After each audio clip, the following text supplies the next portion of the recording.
এবারের নির্বাচন গণতান্ত্রিক পুনরুদ্ধারের পাশাপাশি বিভিন্ন বাহিনীর খোয়া যাওয়া ভাবমূর্তি পুনরুদ্ধারের সুযোগ বলে মন্তব্য করেছেন নির্বাচন কমিশনার আবুল ফজল মোহাম্মদ সানাউল্লাহ।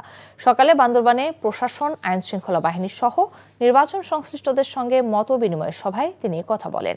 পরে তিনি জেলা প্রশাসন সম্মেলন কক্ষে ভিজিলেন্স ও অবজারভেশন টিমের সঙ্গে মত বিনিময় করেন।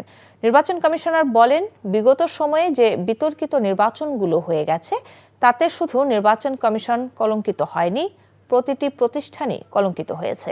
আগামী নির্বাচন সুষ্ঠুভাবে সম্পন্ন করতে কমিশনকে প্রতিজ্ঞাবদ্ধ হতে হবে।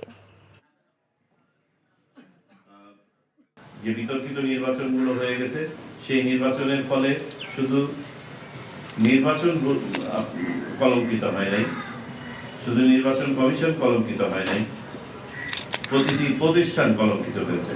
এবং আমি যদি এক কথায় বলতে চাই যে জুলাই আন্দোলনের অন্যতম ব্যাকগ্রাউন্ড কারণ কি, আমি বলবো যে আমাদের সত্যিকারের গণতন্ত্রের অনুপস্থিতি।